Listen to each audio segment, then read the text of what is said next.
태극기가 보이면 무조건 도망가야 한다는 말 들어보셨나요? 놀랍게도 이 말은 100% 실화인데요. 무려 해적 소탕 작전으로부터 생겨난 이 말은 지금으로부터 고작 10여 년 전에 발생한 사건에서 시작되죠. 이는 소말리아 해적들이 한국 특수부대가 투입된 이후 태극기만 보여도 덜덜 떨었다는 전설적인 작전인데요. 바로 소말리아 인질 구출 작전, 일명 아덴만 여명 작전입니다. 러시아, 미국, 영국 등 최정예 특수부대들도 어려움을 겪었던 해적 소탕 작전을 대한민국은 어떻게 단번에 해결할 수 있었을까요? 자세한 내용 함께 알아보도록 하겠습니다. 해적이라는 말은 왠지 현재 21세기와 동떨어진 듯합니다. 그러나 놀랍게도 바다의 무법자라 불리는 해적의 수는 해가 지날수록 점점 늘어가는 추세입니다. 해적들은 특정 해역을 지나가는 민간 어선이나 운반선을 납치하곤 하는데요. 해당 국가의 정부를 향해 인질의 몸값으로 거대한 액수를 요구하며 협박하기 위해서라고 합니다. 오늘 영상에서 소개할 작전의 배경이 된 소말리아의 아덴만은 반드시 거쳐야 하는 세계적인 해상교통로 요충지였는데요. 그러나 2000년대에 들어서 소말리아의 사회 경제 체계가 붕괴하게 되었고 이에 따라 많은 소말리아인이 바다로 나가 해적이 되었죠. 해적이 된 이들은 근처 해역을 지나는 다른 나라의 상선들을 납치해 금품을 요구하며 협박하기 시작했는데요. 그 규모도 계속 커져 당시 해적 비즈니스로 불릴 정도로 국제적 골칫거리가 되었죠. 이에 유엔은 2008년 소말리아 해적들을 저지할 군사력을 회원들에게 요청하기도 했습니다. 이뿐만 아니라 국제해사국에 따르면 해적이 민간인 선박의 선원을 납치한 사건의 96%가 서아프리카 해역에서 나왔다고 하는데요. 이에 걱정이 될 수밖에 없는 건 우리나라가 조업과 운송사업을 자주 벌이며 서아프리카 인근으로 자주 지나다니기 때문이죠. 그러던 어느 날 결국 한국에도 일이 벌어지고 말았습니다. 2011년 1월 우리나라의 3호 주얼리호가 오만 남쪽 해역을 항해하던 중 소말리아 해적들에게 납치를 당한 건데요. 당시 배에는 한국인 8명을 포함한 21명의 선원이 타 있었습니다. 소말리아 해적들은 선박을 아덴만으로 이동시키며 선원들의 몸값으로 약 440만 달러라는 거액을 요구했는데요. 사실 소말리아 해적들은 이번 아덴만 여명작전 이전에도 여러 차례 한국 선박을 피랍했던 전적이 있었죠. 하지만 그들은 미처 몰랐습니다. 이번엔 대한민국 특수부대가 움직이기 시작했다는 사실을요. 왜냐하면 해당 사건이 발발하기 2달 전 이미 한국 선박이 해적들에게 납치되어 100억 원의 협상금을 지불한 일이 있었는데요. 대한민국 정부는 2달 만에 이와 같은 일이 반복되자 이번에도 협상금을 지불하면 한국 선박들이 해적들의 주요 타겟이 될 거라고 판단했습니다. 그래서 해적들은 이전과 같이 인질을 잡고 무기를 휘두르며 협상을 시도했지만 대한민국 정부는 단호했는데요. 협상은 없고 반드시 우리 국민을 구출하겠다고 못 박았죠. 그리고 대한민국 정부는 곧장 해군 청해부대에 작전 명령을 내렸습니다. 청해부대는 각종 전투 상황에 특화된 해군 특수전 요원들로 구성된 부대인데요. 유엔 안전보장이사회의 결의에 근거해 2009년부터 아덴만 해역에서 활동 중이었습니다. 청해부대는 절대 만만치 않은 부대였는데요. 선발부터 훈련까지 모든 과정이 매우 혹독해서 희망한다고 해도 아무나 들어갈 수 없는 강력한 부대죠. 대한민국이 자랑하는 청해부대는 특수부대원이자 최정예 요원들인 UDT와 실로 구성되어 있었는데요. 여기서 끝이 아닙니다. 청해부대는 한국군 최초의 전투함 파병부대가 되어 최영함을 이끌고 아덴만 여명작전을 준비하기 시작했는데요. 여기서 최영함은 고려 시대를 대표하는 무인인 최영 장군을 따서 이름 붙인 함선이라고 하죠. 그렇게 청해부대는 실전을 방불케 하는 훈련을 반복하며 작전 성공을 다짐했습니다. 그렇게 2011년 1월 21일 새벽 작전이 본격적으로 시작됐는데요. 최영함은 3호 주얼리호를 시속 25노트로 추격해 빠르게 따라붙으며 해적들에게 심리적 압박을 가했습니다. 여기서 끝낼 한국인이 아니죠.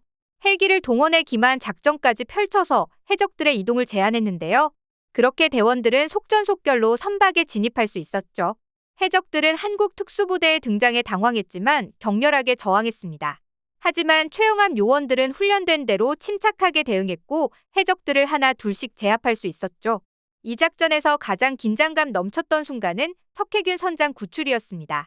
해적들은 석혜균 선장을 총으로 쏴 인질로 삼고 최후의 저항을 시도했는데요. 하지만 석 선장은 끝까지 배를 포기하지 않았고 그 결과 요원들은 단 한치의 망설임도 없이 침입해 해적을 제압하고 선장을 구출할 수 있었습니다. 그렇게 인질 구출 작전 결과는 대성공을 거뒀는데요. 최영함 요원들은 21명의 인질을 전원 구출했을 뿐만 아니라 한국군 사상자는 한 명도 없었죠. 반면 소말리아 해적은 8명이 목숨을 잃었고 5명은 생포했으며 3호주 얼리호도 회수했는데요. 한편 이 작전으로 대한민국 특수부대의 실력이 전 세계에 알려지게 되었고 한국 해군의 뛰어난 작전 능력을 각인시키는 계기가 됐습니다. 러시아, 미국, 영국 등 내로라하는 국가들의 최정예 특수부대들도 어려움을 겪었던 해적 소탕 작전을 대한민국이 단번에 해냈으니까요. 세계 각국 언론들이 이 작전의 극찬을 아끼지 않은 건 물론인데요. 특히나 인질 전원 구출이라는 대기록은 세계적으로도 매우 보기 드문 성공적인 사례였기 때문이죠. 재미있는 것은 이 작전 이후 소말리아 해적들은 한국 해군을 피하는 경향을 보였다는 겁니다. 태극기만 봐도 도망가라는 말이 괜히 나온 게 아니었죠.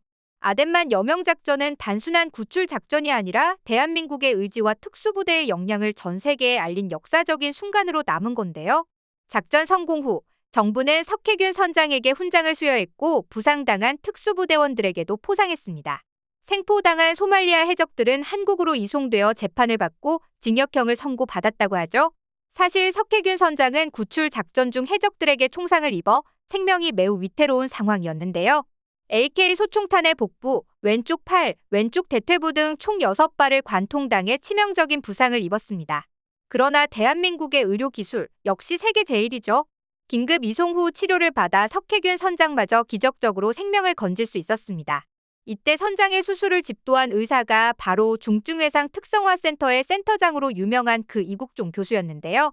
이 교수가 오만 살랄라의 술탄 카부스 병원에서 2차 수술을 집도해 선장의 목숨을 건졌습니다.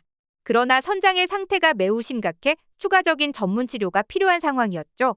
그러나 당시 석 선장을 한국으로 이송하기 위해서는 약 4억 4천만 원이 드는 에어 앰뷸런스가 필요했다고 합니다. 이에 이국종 교수는 자신의 이름으로 보증을 서며 에어 앰뷸런스를 섭외해 석 선장을 무사히 한국까지 이송했는데요. 여기서 끝이 아닙니다. 이국종 교수는 아주대병원으로 이송한 석 선장의 수술을 집도하고 나서도 45일간 회복을 위해 헌신했다고 하죠. 이러한 공로를 인정받아 이 교수 역시 2015년 명예해군 대위로 임명되었고 2017년에는 명예해군 소령으로 진급했습니다. 이처럼 이국종 교수는 석혜균 선장의 치료를 계기로 중증외상 환자 치료의 중요성을 널리 알렸으며 국내 외상 의료체계 개선에 크게 이바지하기도 했는데요. 여기서 더 놀라운 사실은 이국종 교수에게 수술을 받고 완쾌한 석혜균 선장이 소말리아 해적들을 찾아가 당당하게 면회까지 다녀왔다는 사실입니다.